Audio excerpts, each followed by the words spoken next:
ये वीडियो शुरू करने से पहले मैं आप लोगों को आगाह करना चाहूँगा कि अगर आप लोग 18 साल से कम के हैं तो प्लीज़ ये वीडियो ना देखें, क्योंकि यह जो वीडियो है इसमें जो कुछ भी नीतीश कुमार जी ने कहा है वो आपके लिए नहीं है। अगर आप लोग यह वीडियो देख रहे हैं तो इसको अभी से ईयरफोन लगाकर सुने। तो नीतीश कुमार जी विधानसभा के अंदर खड़े होकर बात कर रहे थे पॉपुलेशन कंट्रोल के ऊपर, और पॉपुलेशन कंट्रोल के ऊपर बात करते करते उन्होंने कुछ ऐसा कहा जो कि उन्हें शायद नहीं कहना चाहिए था। उनके कहने के बाद बहुत सारी महिलाएं, यहाँ तक कि बहुत सारे लोग ऑफेंड हो गए। पहले तो ये सुनिए कि नीतीश कुमार जी ने आखिर कहा क्या।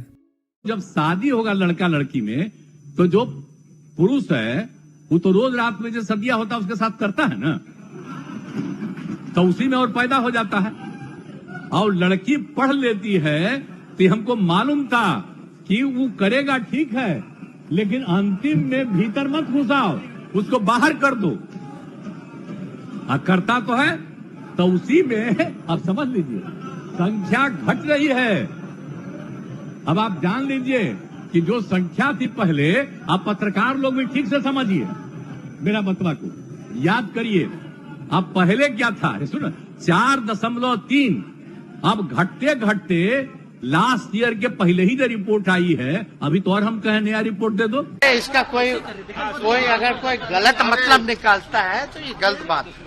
एक तरह से जो भी मुख्यमंत्री जी का बयान आया जो सेक्स एजुकेशन के बारे में, और जब भी सेक्स एजुकेशन की बात की जाती है तो इसकी लोग जो है शर्माते हैं, हिचकते हैं, तो उससे लोगों को बचना चाहिए। तो स्कूलों में पढ़ाई होती है भाई, साइंस बायोलॉजी ये तो स्कूलों में पढ़ाई होती है, बच्चे पढ़ते हैं भाई।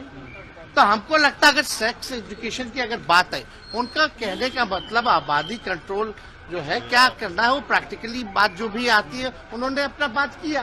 तो इससे लोगों को गलत तरीका में नहीं लेना चाहिए, एतराज नहीं लेना, but it should be more taken as a sex education. तो आपने भी सुना कि आखिर नीतीश कुमार जी ने कहा क्या है। नीतीश कुमार जी बिहार के चीफ मिनिस्टर हैं। अब इससे पहले कि मैं नीतीश कुमार जी के इस भाषण के ऊपर आऊँ, पहले मैं आपको बताना चाहूँगा कि मैं खुद बिहार से हूँ और मैं पटना में रहता हूँ। तो मैं आपको बताना चाहूँगा कि पटना के अंदर या फिर बिहार के अंदर जब पहले लालू यादव की गवर्नमेंट थी, उस समय पे जो हालत थे, और उसके बाद जब नीतीश कुमार की गवर्नमेंट आई, उसके बाद जो हालात हुए हैं बिहार के, उसमें बहुत ज़्यादा फ़र्क है, आसमान ज़मीन का फ़र्क है।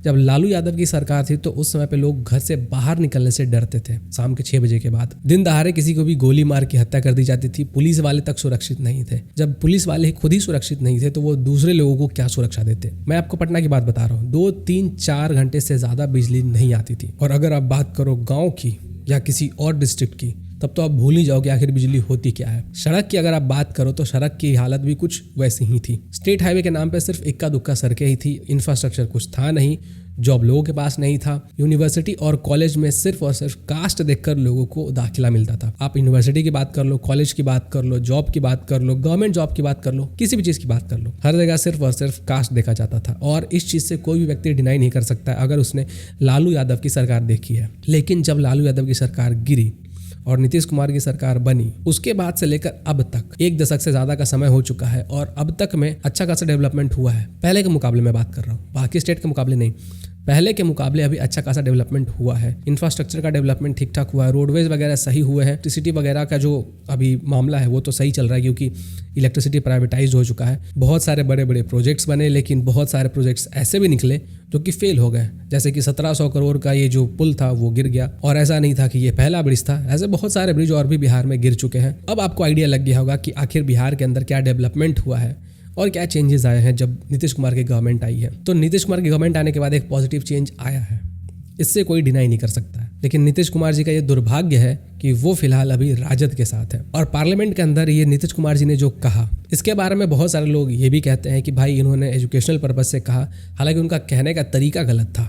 मतलब कि वो बात कर रहे थे पॉपुलेशन कंट्रोल के ऊपर कि हाँ भाई क्या है, कैसे है, जो लड़कियां हैं वो पढ़ने के बाद कैसे पॉपुलेशन को कंट्रोल करने में हेल्प कर सकती हैं, लेकिन उनके कहने का जो तरीका था वो अलग था। कहने के तरीके के कारण लोगों को पसंद नहीं आया। वहाँ पे बहुत सारी महिलाएं भी बैठी हुई थी जिनको बहुत ज़्यादा अनकंफर्टेबल फील हो रहा था, क्योंकि वो जगह बिल्कुल भी सही नहीं थी जो कुछ भी नीतीश कुमार जी ने कहा। अब ना तो मैं नीतीश कुमार जी के इस वीडियो के सपोर्ट में हूँ, ना उनके अगेंस्ट में हूँ। अब ये वीडियो जैसे ही वायरल हुआ, इस वीडियो के बाद बहुत सारे लोगों ने ये कहा कि नीतीश कुमार जी गांजा पी के आए हैं। किसी ने कहा कि भाई बिहार में तो शराबबंदी है, तो फिर नीतीश कुमार जी विधानसभा में दारू पी के कैसे आए। अगर मैं आपको नीतीश कुमार जी की भाषा में समझाने की कोशिश करूँ तो नीतीश कुमार जी ने जो कहा है वो तो कहवे न किया है, उसमें हम तो कुछ नहीं बोल सकते हैं। जो नीतीश कुमार जी कहे हैं उस पर वो माफी भी मांगे हैं। मेरे मन से अगर कोई शब्द बात आ गई कि पुरुष और स्त्री दोनों जो लड़का लड़की रात में सोने की बात है, तो मैं माफी मांगता हूं उसके लिए।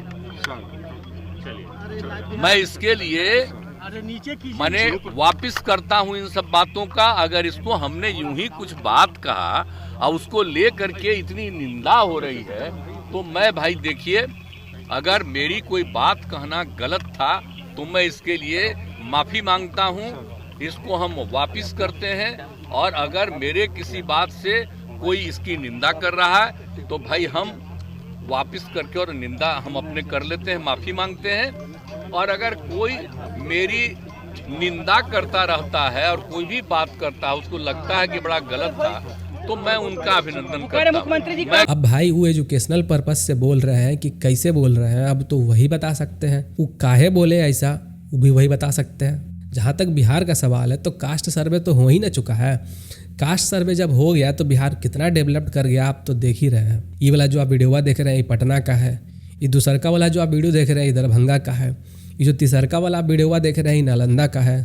तो इतना चेंज आ गया है। जैसे कि हमारे डिप्टी सीएम तेजस्वी यादव कहते हैं कि बिहार जीडीपी में तो अव्वल नंबर में है, इतना अच्छा परफॉर्म कर रहा है बिहार। तो भाई आप कैसे कह सकते हैं कि बिहार पिछड़ा राज्य है। हमको तो समझे में नहीं आता है कि कैसा ना आदमी है ये सब। मतलब कि बिहार को तुम सब खाली पीछे ही खींचना चाहता है। हर चीज़ में तुम लोग बिहार का नाम डाल देता है। अरे गरीबी है तो बिहार में गरीबी है, अरे पढ़ाई लिखाई नहीं हो रहा है तो बिहार में नहीं पढ़ाई लिखाई हो रहा है, अरे चीटिंग चल रहा है एग्जाम में तब बिहार में चल रहा है। हर चीज़ में तुम सबके बिहार नजर आता है क्या। तो इस मुद्दे पे मैं ज़्यादा नहीं बोलूँगा, वरना फिर लोग कहेंगे कि भाई तुम एक साइड लेते हो। आपसे जानना चाहूँगा कि नीतीश कुमार जी ने ये जो कहा है वो सही है या गलत है। बाकी नीतीश कुमार जी जो अपना पेट पे ऐसे हाथ फेर रहे थे तो उससे समझ में आ रहा था कि भाई कितना उन्होंने खाया है। अरे मैं दाल चावल खाने की बात कर रहा हूँ, फूड की बात कर रहा हूँ, करप्शन की बात नहीं कर रहा। बाकी भाजपा वालों का क्या है, भाजपा वाले भी बिहार में वही काम करते हैं जो कि बाकी पार्टी करते हैं। वो भी कुछ खास अलग नहीं है, उनका भी काम सिर्फ यहाँ पे खाना ही है। नीतीश कुमार जी के साथ बिहार में गवर्नमेंट फॉर्म हो जाता है तो खाने पीने के लिए थोड़ा अच्छा खासा मिल जाता है। फॉर्म नहीं होता है तो भाई दूसरे राज्यों से और सेंट्रल गवर्नमेंट से काम चल जाता है। जब आप भाजपा वालों से कुछ पूछोगे तो वो कहेंगे कि नीतीश कुमार जी तो कुछ काम ही नहीं करते हैं। फिर जब नीतीश कुमार जी के साथ भाजपा का गठबंधन हो जाएगा तब वो कहेंगे हाँ भाई देखो बिहार में तो डेवलपमेंट हो रहा है। तो कोई भी पॉलिटिकल पार्टी बिहार की सगी नहीं है, और यही रीज़न है कि बिहार का यही हाल है।